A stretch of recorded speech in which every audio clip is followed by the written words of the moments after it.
Look, the holidays are around the corner, and you're probably thinking, all right, what do I buy? Why do I get that one guy or father, brother, best friend that's actually worth the money? So today, boys, I'm gonna share with you my experience. What are 7 luxury purchases that I believe any dude would want to have? Starting with number 1, luxury headphones. Look, headphones out of this entire list, hands down, one of the most useful items on this list. Once you try luxury headphones, you'll never go back to cheap stuff. And by luxury, I'm saying anything over like 200 bucks. You're entering luxury headphone territory. They sound amazing. It increases productivity. It's amazing to work out. This is one of those items that you gift and they use every single day of the year. Number 2, a luxury watch.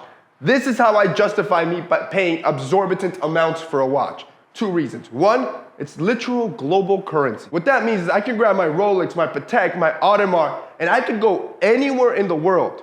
Panama, Russia, it doesn't matter where I go. I can literally grab that watch and go to any pawn shop, any watch dealer, and get instant cash for it. It has value globally. On top of that, it's a family heirloom. What I love about my watch is that I never sell.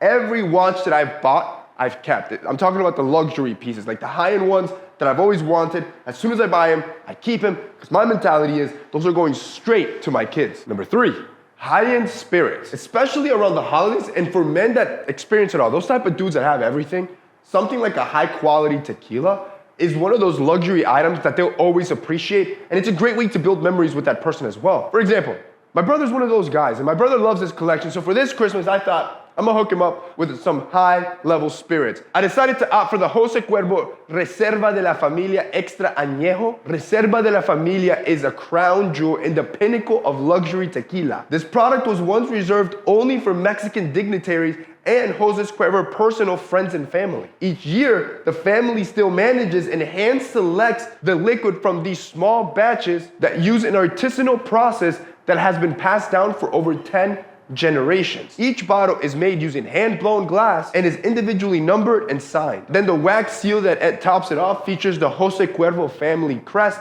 and then it's labeled by hand. Needless to say, when you look at this product, it's literally a work of art and something, or a luxury item that any man would want. Matter of fact, let's pour a drink. Wow, that's amazing. Wow. You can really taste the ripe agave here. They're all hand-picked. This is extra añejo. So basically, they're aged in barrels, both American and French oak barrels at different levels. I can feel the oakiness.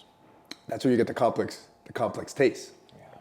What I tell you. It's an experience. Wow. And you taste it, right? You take your time with it. Number 4, a beautiful car.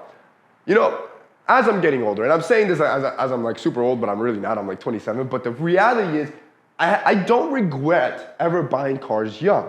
I think a beautiful car is something that if you can afford, you should buy when you're young. And everybody else, like your Dave Ramsey's and any financial advisor will tell you not to do it. And I probably suggest you listen to them over me, but the reality is, I think it's worth the money. Look, it is a depreciating asset. You won't keep your money, and most likely, you're burning your money.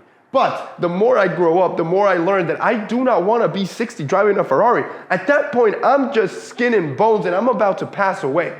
That kind of sucks. I like the fact that I started at 2021 driving the cars that I personally wanted, that gave me joy. And even though those cars never held their value and I didn't make money on them and it wasn't a sound investment for my memories, for my experiences, it was a hell of a gift for myself. Number 5, quiet luxury. Look, when it comes to luxury items, everybody runs to the Gucci's, the Fendi's, the Dior's. It's like a flea market in there. Everybody wears the same stuff. And the problem is everybody knocks it off too. So you see everybody and their mother wearing Fendi and Louis V because it's so easy to knock off. It ends up looking cheap or tacky. This is where quiet luxury comes in. I'm talking your Brunello. I'm talking your Loro Piana. Take a look at this sweater. This is a cashmere Loro Piana quarter zip sweater. If you were to ever see me wearing this sweater, you would never know. You just would never know when I wear that sweater. And these sweaters can go anywhere from like $500 to $3,000 depending on the specific materials used. And this is what I call quiet luxury. This is the great thing about buying luxury items that don't have heavy branding. The quality, the material is insane. And more importantly, it's a piece that lasts a long time. I've had this sweater for over a year, and I guarantee you, 3 to 4 years from now, you'll still see me wearing this sweater because these pieces are made to last and not made to just show off, which exactly takes me to number 6, a bespoke or custom suit. If you as a man have never gone through the process of getting fitted, talking to your tailor, seeing your body asymmetries, seeing how another man can understand your body. This sounds a little sus, but understands your body and gets you fitted just right. I promise you, you are missing out. Every man needs at least one custom tailored suit. If you can go bespoke, that's another level, but at least custom, where you're going in, you're getting fitted, you're talking to a professional to see what fabrics, what fit will fit you best. I promise you, best money you'll ever spend. And finally, number 7, a high-end pen. Yo, this is my daily carry. I've talked about it before. It's just a simple crossbody bag. I always carry a pen with me, anywhere. My backpack, my car, obviously my office. This is a Mont Blanc. This is probably the best investment you can do. They hold value really well, similar to watches where, yes, you might pay 100, 300, 500, shoot, even 1,000 plus for a pen, but if it's from a reputable brand that holds value like your Mont Blanc, your Cartier, these brands, these are similar to watches where one, when you pull it out in any meeting where you need to sign something and people look at your pen, instantly they're thinking, yo, who is this guy?